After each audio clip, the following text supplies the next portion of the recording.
Hey, what's going on, everybody? This is Tyrone back with Tech Life. This is an older article from STX Central, but it fits in with today's topic.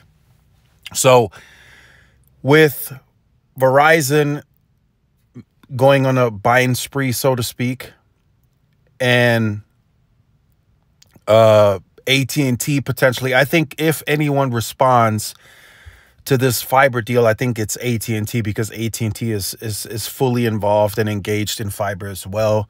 So I think they would be the ones to respond. And if they do, I think T-Mobile needs to stay away from that. They're getting into fiber, but very, very small, right? It's nothing too big.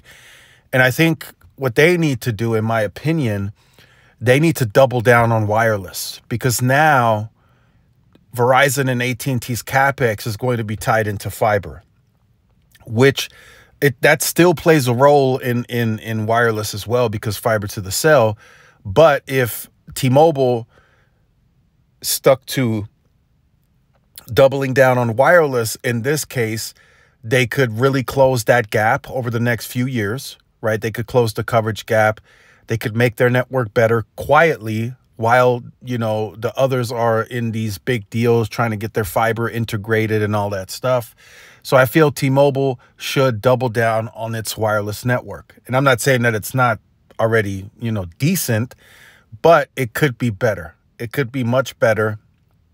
And if they double down, in this case, if they double down on the wireless network side, they grew the network even more over the next few years, brought in more capacity, right? Deployed the C-band that they have and the DoD asset, and really focused on that. I feel that can drive FWA growth as well. If they focused on that and they could say, look, we can offer more extra capacity, and we feel we can get to this number. We're still going to do fiber. That's how I perceive that they believe that they should present it. Like, we're going to do fiber, but that's long term. That's decades worth of work. We're going to do that very slowly. We're going to scale, and then they should do double down on wireless, so they can close the gap and the perception gap and all that once and for all. In my opinion, that's what I think they should do. Will they do that?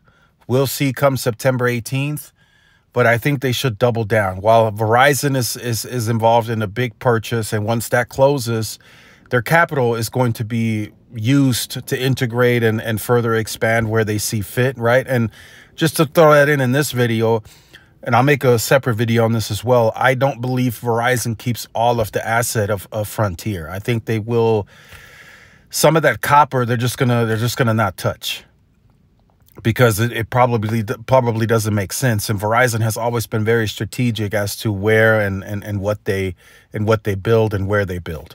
I believe Verizon will convert copper where their mobile share is high, right, for the converged piece, and the rest they probably just leave alone. But I'll talk about that in another video. But for now, I believe T-Mobile needs to double down on wireless. There's no need for them to try and compete with the buying power of AT&T and Verizon. There's no need for them all of a sudden to buy all these big companies and take on hundreds and billions of dollars of debt. Just doesn't make sense right now, right at this moment. So let me know your thoughts in the comments. Like, share, subscribe if you're new. Follow my social media outlets. This is Tyrone with Tech Life. See y'all in the next one. Peace.